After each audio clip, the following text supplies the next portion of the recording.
Hello friends, आज पढ़ने जा रहे हैं ग्रामर का एक topic, fill in the blanks with correct form of the verb. देखिए, आपके सामने एक सेंटेंस दिया हुआ है, John blank TV every night. आपके सामने ब्रैकेट में दी गई है वर्ब वॉच। आपको लगाना है कि यहाँ पे क्या आएगा। मैं आपको कुछ समय दे रहा हूँ, 5 सेकंड का, आप सोच सकते हैं। उसके बाद में आपको आंसर इसका बताना है। मैं उम्मीद करता हूँ कि आपने सोच लिया होगा। इसका जवाब है वॉचेज। दूसरा क्वेश्चन है, he usually blank do his homework in his room. फिर से मैं आपको 5 सेकंड दे रहा हूं सोचने के लिए और आपको अपना जवाब बताना है।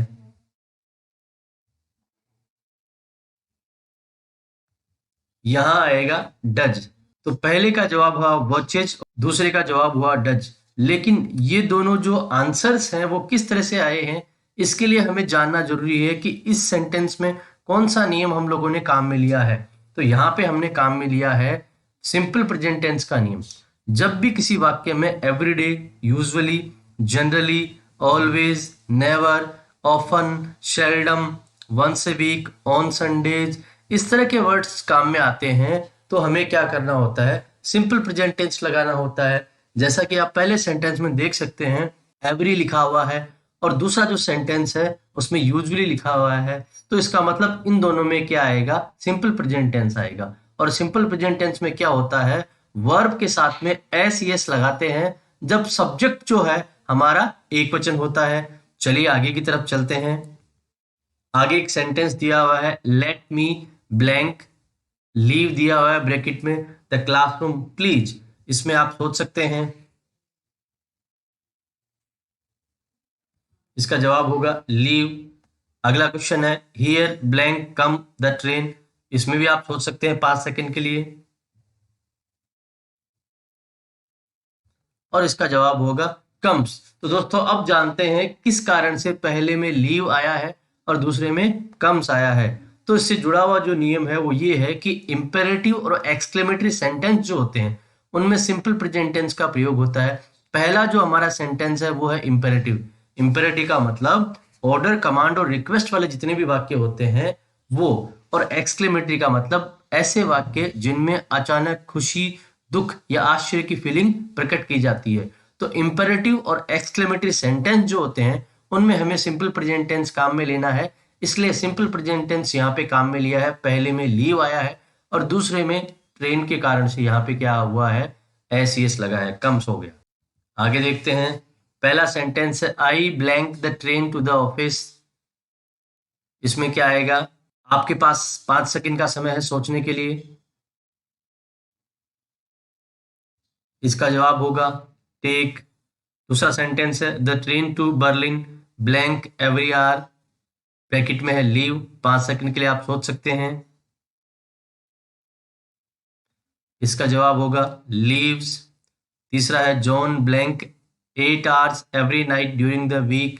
इसमें ब्रैकेट में दिया हुआ वर्ब स्लीप। 5 सेकंड के लिए आप सोच सकते हैं। इसका जवाब होगा स्लीप्स। अब हम देखते हैं कि किस कारण से यहाँ पे ये अलग अलग वर्ब्स काम में आए हैं। तो इसका जो नियम है वो ये है कि जो भी एक्शंस बार बार रिपीट होते हैं या रेगुलरली किए जाते हैं उनमें हमें क्या करना है, सिंपल प्रेजेंट टेंस का प्रयोग करना है। पहला सेंटेंस फिर से देख लेते हैं, I take the train to the office. ये व्यक्ति जब भी ऑफिस जाता है तो ट्रेन का प्रयोग करता है। ये इस काम को बार बार रिपीट करता है, दोहराता है। तो यहाँ पे आ गया टेक। आई के साथ एस यस हम लोग लगा नहीं सकते। The train to Berlin leaves every hour. Train के बारे में बात हो रही है इसलिए यहाँ पे एस यस लगा दिया है। अगला है जॉन। ये भी यहाँ पे रेगुलर या रिपीटेड एक्शन की बात हो रही है। जॉन सिंगुलर है इसलिए हम लोगों ने यहाँ पे एस यस लगा दिया है। अगले सेंटेंस देखते हैं, the president of the USA blank in the white house. आपकी जो वर्ब है वो है लीव। आप सोच सकते हैं 5 सेकंड के लिए अपना जवाब। पहले का जवाब होगा लीव्स। अगला क्वेश्चन है, ए डॉग ब्लैंक 4 legs। आपके सामने दो ऑप्शन दिए हुए हैं, जो है आप सोच सकते हैं अपना जवाब।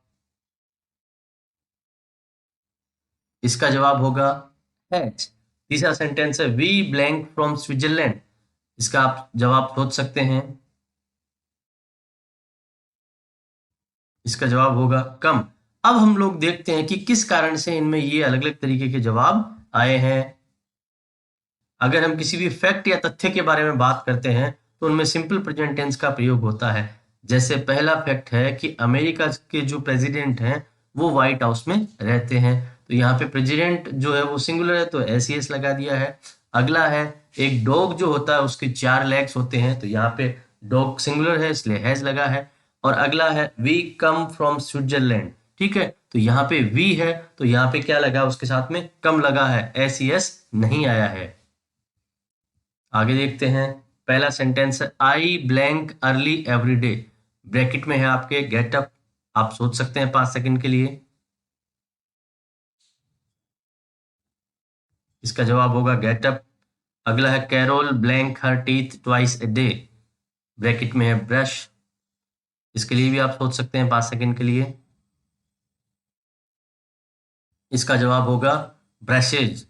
अगला सेंटेंस है they blank to their country house every weekend, इसके ब्रैकेट में है ट्रेवल, आप 5 सेकंड के लिए सोच लीजिए। इसका जवाब होगा ट्रेवल। तो देखते हैं कि किस कारण से ये यहाँ पे वर्ब्स काम में ली गई है। देखिए दोस्तों, जब भी हम किसी हैबिट के बारे में बात करते हैं, आदतों के बारे में बात करते हैं, तो वहां पे सिंपल प्रेजेंट टेंस का प्रयोग किया जाएगा। फिर से एक बार सेंटेंस को देखते हैं। ये यहाँ पे बता रहा है पहले सेंटेंस में, मैं रोज जल्दी उठता हूँ, ये आदत है, तो यहाँ पे गेट अप लगा दिया। आई के साथ में एस नहीं लगाते हैं इसलिए हमने गेट का गेट रखा है, एस नहीं लगाया। अगले सेंटेंस में है ये आदत के बारे में भी बात की जा रही है कि ये कैरोल नाम की जो लड़की है दिन में 2 बार ब्रश करती है, तो कैरोल सिंगुलर है इसलिए हमने ईएस लगा दिया है। अगला सेंटेंस में दे है इसलिए हमने एस नहीं लगाया गया है। लेकिन इस सेंटेंस में भी आदत के बारे में बात की जा रही है, तो याद रखना है आपको, जब भी आदत के बारे में हम लोग बात करते हैं सिंपल प्रेजेंट टेंस का प्रयोग करना है, जहां पे एक वचनकर्ता के साथ में एस और ईएस का प्रयोग करना है। अगले सेंटेंस देखते हैं, it blank A lot in winter, इसमें ब्रैकेट में ऑप्शन दिया हुआ है रेन, आप सोच लीजिए प्लीज 5 सेकंड के लिए। आपका आंसर होगा रेन्स। अगला है the queen of England blank in Buckingham palace, bracket में है लीव, इसका आंसर होगा लीव्स। अगला सेंटेंस है they blank English at work, उम्मीद करता हूं आप लोगों ने आंसर सोच लिया होगा, इसका जवाब है स्पीक। अब देखते हैं किस कारण से ये तीनों जवाब यहाँ पे आए हैं। दोस्तों, आपको ये जानना है कि ऐसी चीजें जो साधारणतः सत्य होती है वहां पे हमें क्या काम लेना है, सिंपल प्रेजेंट टेंस का प्रयोग करना है। पहला सेंटेंस है it rains a lot in winter, सर्दियों में काफी बारिश होती है, तो यहाँ पे क्या किया गया है, रेन के साथ में हम लगाया है एस। द क्वीन, अगला सेंटेंस है the queen of England lives in Buckingham Palace, ठीक है, ये भी क्या है, सच बात है, तो यहाँ पे भी हमने लीव का लीव्स कर दिया है। और अगला सेंटेंस है वो अपने काम के स्थान पे इंग्लिश बोलते हैं, तो दे के साथ हमने स्पीक लगाया है, स्पीक्स नहीं लगाया है, क्योंकि दे के साथ में एस नहीं लगाते हैं क्योंकि दे प्लूरल है। तो आपको ध्यान रखना है, जो बातें वास्तव में सत्य होती है उनके साथ में हमें सिंपल प्रेजेंट टेंस का प्रयोग करना होता है। चलिए आगे क्वेश्चन देखते हैं। Gym blank television at the moment, bracket में है वॉच, आप अपना जवाब सोच सकते हैं। इसका आंसर है इज वॉचिंग। देखते हैं कि ये जवाब क्यों आया है यहाँ पे। दोस्तों, जब भी हम किसी काम को कुछ कहते हुए करते हैं, जब हम कुछ बोल रहे हैं उस समय पे उस काम को हम कर भी रहे हैं, तो उस स्थिति में हमें प्रेजेंट कंटिन्यूअस टेंस का प्रयोग करना होगा। यहाँ आप सेंटेंस देख लीजिए, gym is watching television at the moment, इस समय जिम क्या है, टेलीविजन देख रहा है, मतलब हम जब ये बात कह रहे हैं तो जिम ये काम कर रहा है, इसलिए ऐसी परिस्थिति में हमें प्रेजेंट कंटिन्यूअस टेंस का प्रयोग करना होगा। अगला सेंटेंस देखते हैं, John blank in London, bracket में है वर्क, आप अपना जवाब सोच सकते हैं 5 सेकंड के लिए। यहाँ आंसर आ गया है इज वर्किंग। देखते हैं किस कारण से यहाँ पे इज वर्किंग आया है।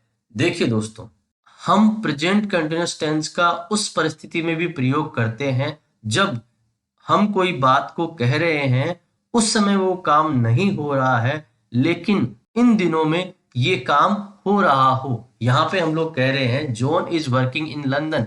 हो सकता है अभी वो काम नहीं कर रहा होगा, अभी आराम कर रहा होगा, लेकिन इन दिनों में वो क्या कर रहा है, लंदन में काम कर रहा है। इसलिए यहाँ पे भी प्रेजेंट कंटिन्यूअस टेंस का हमें प्रयोग करना होगा। अगले सेंटेंस देखते हैं, आई blank my French class on Tuesday. आप सोच सकते हैं 5 सेकंड के लिए। इसका जवाब होगा एम टेकिंग। क्यों आया है हम देखते हैं। जब भी हम किसी इवेंट को, जो कि हमने भविष्य में प्लान कर रखा है कि हम भविष्य में ये काम करने जा रहे हैं, उसके बारे में बात करते हैं, तो ऐसी परिस्थिति में हमें प्रेजेंट कंटिन्यूअस टेंस का प्रयोग करना होगा। ऐसी परिस्थितियों में फ्यूचर का भी हम लोग प्रयोग कर सकते हैं, लेकिन आजकल ऐसी परिस्थितियों में प्रेजेंट कंटिन्यूअस टेंस का प्रयोग किया जाएगा।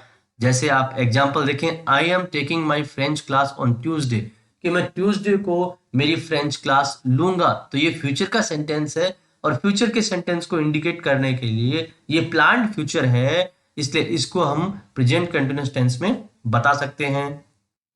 चलिए आगे का सेंटेंस देखते हैं, आई blank with A friend for a few days. यहाँ पे ब्रैकेट में स्टे है, अपना आंसर आप लोग सोच सकते हैं। इसका सही जवाब होगा एम स्टेइंग। देखते हैं क्यों ऐसा जवाब आया है।